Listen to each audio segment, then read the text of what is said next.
بات مان جاؤں گا، مجھے سمجھانا تو مشکل نہیں، میرا مطالبہ تو ہے صرف ایک آیت پیش کر، لیکن قیامت آ جائے گی تو اس سے آیت پیش نہیں ہو سکے گی، اور حدیث متواتر بھی جس طرح مولانا سرفراز صاحب نے اصول کے اندر لکھا وہ پیش نہیں ہو سکے گی۔ باقی تو نے بکواس بازی کی حضرت شیخ القرآن کے بارے میں، اور تو نے پہلے یہ بکواس کیا کہ معاذ اللہ شیخ توحیدی نہیں تھے، اور بعد میں کہتا ہے میں تو شیخ کی تعریف کرتا ہوں، شیخ کی۔ تجھے تیرا دجل پن اور منافقت یہاں پر بھی ظاہر ہو گئی کہ شروع تقریر میں کہتا ہے کہ شیخ توحیدی نہیں، اور بعد میں کہتا ہے میں احترام کرتا ہوں، پھر کہتا ہے یہ اہل بدعت ہیں، اور پھر کہتا ہے قاضی شمس الدین کی تو میں اولاد کا بھی ادب کرتا ہوں۔ میں کہتا ہوں اللہ کے نبی نے فرمایا من بکر صاحب بدعت فقد اعان علی ہدم الاسلام، جس نے کسی بدعتی کی تعظیم کی اس نے اسلام کی عمارت کو گرایا۔ اگر اشاعت والے اہل بدعت ہیں اور پھر تو ان کا کرتا ہے اکرام، تو پھر تیرے جیسا یہودی کوئی نہیں، اہل بدعت کا اکرام کرتا ہے۔ اور سن کہتا ہے فتویٰ لگا، سن فتویٰ۔ میں کہتا ہوں میرے پیارے پیغمبر کی جو موت سے چڑھتا ہے وہ کافر ہے، میرے نبی صلی اللہ علیہ وسلم کی جو موت سے چڑھتا ہے وہ کافر ہے، سن فتویٰ۔ میں کہتا ہوں جو میرے پیارے پیغمبر پر لفظ میت کے اطلاق کو بے ادبی اور گستاخی سمجھتا ہے، لفظ میت کو میرے نبی کی شان کے خلاف سمجھتا ہے، وہ تو کہتا ہے بدعتی، میں کہتا ہوں وہ کافر ہے اور دائرہ اسلام سے خارج ہے۔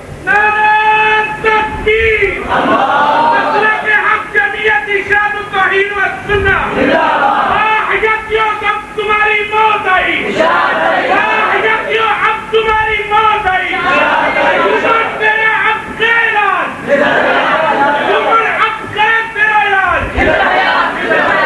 یہ چند باتیں میں نے ذکر کر دی ہیں، اب استاذ المکرم بھی تشریف لائے ہیں، تو آخر میں ہماری بات وہی ہے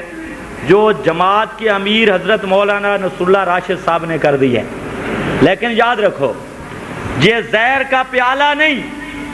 یہ زہر کا ڈرم پی لیں گے۔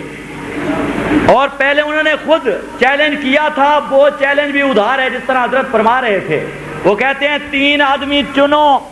کتنے آدمی؟ 3 آدمی تم چنو، 3 ہم چنتے ہیں۔ میں کہتا ہوں بڑی اچھی بات ہے، بڑی اچھی بات ہے، 3 تم چنو 3 ہم چنتے ہیں۔ کہتے ہیں روضہ رسول سے فیصلہ کرائیں گے۔ میں کہتا ہوں آج چلیے شہر مدینے نو، قرآن بھی یہی کہتا ہے فلا وربک لا یؤمنون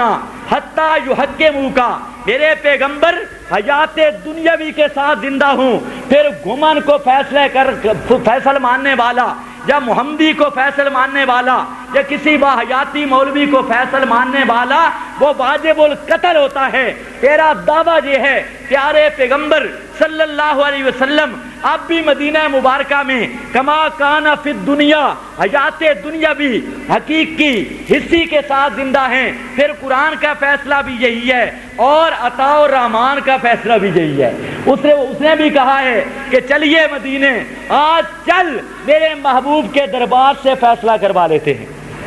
فلا وربک لا یؤمنون حتی یحکموک، اور تو اجماع کی بات کرتا ہے، کوئی فقہ کی کتاب اٹھا کے دیکھ، پیارے پیغمبر دنیاوی حیات کے ساتھ زندہ ہوں، اجماع ہو سکتے ہی نہیں،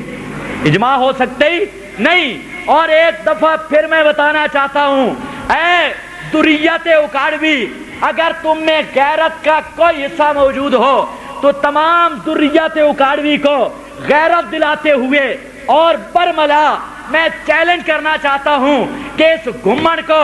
اور اس منیر احمد منور جس نے میرا آج تک ادھار دینا ہے، المسلک المنصور والے اب تک چیلنج اس پر ادھار ہیں، لا اپنے امیر کو، لا اپنے ناظم اعلیٰ کو، لا اس گھمن کو۔ لیکن یاد رکھنا میں آخر میں پھر بتانا چاہتا ہوں یہ زہر کا ڈرم پی لیں گے لیکن اشاعت التوحید اور تحفظ عقائد کے نوجوانوں کا سامنا کرنے کے لیے تیار نہیں ہوں گے۔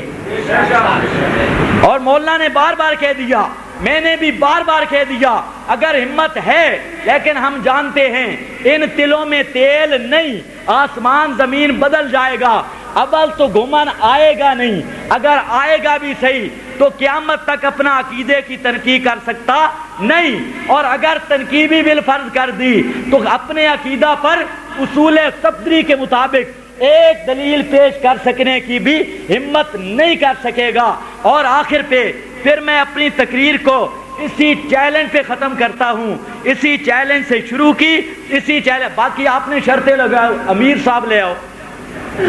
ناظم اعلیٰ لے آ، میں اپنی جماعت کا امیر ہوں، میں اپنی جماعت کا تحفظ عقائد اہل سنت کا کل پاکستان کا امیر ہوں، اور میرے ناظم اعلیٰ مولانا عبد القدوس صاحب جو انشاءاللہ پرسوں آ کے وہ اپنا عمارت بھی اور ناظمیت بھی بتلائیں گے اور تمہیں بتلائیں گے تحفظ عقائد کے نوجوان کرتے کیا ہیں۔ تو میں خود امیر ہوں اور وہ ناظم ہے، تو بھی لا اپنے امیر کو اور بن ناظم، ذرا آ سامنے، پتہ چل جائے یہ منہ اور مسور کی دال بڑکا مارنیاں سوکھیاں تے جنا دے سامنے آمنا بڑا مشکل ہے۔ اور اگر تو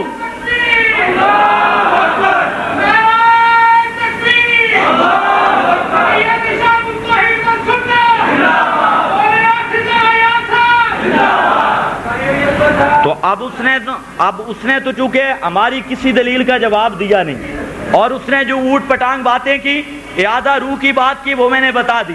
اور نمبر 2 نو من الحیات کی بات کی، میں نے کہا یہ اختلافی مسئلہ ہی نہیں، نو من الحیات میں تمہارا ہمارا اختلاف ہے ہی نہیں۔ جہاں تک سما کی بات ہے تو میں نے ایک بات یہ کر دی کہ یہ انبیاء اور غیر انبیاء کا سما کا فرق ذرا خیر القرون سے ثابت کر، ایک بات۔ نمبر 2 تو کہتا ہے صحابہ کا مختلف فی مسئلہ، میں نے کہا ایک ہے مورد مخصوص کلیب بدر، اس پر بعض علماء نے اطلاق کیا کہ وہ اس سے اختلاف کی بنیاد کے بعض کتابوں میں لکھا ملتا ہے، لیکن آپ کا جو عقیدہ ہے عادتاً سما کا کہ زندہ اور مردہ فہم، شعور اور ادراک علم میں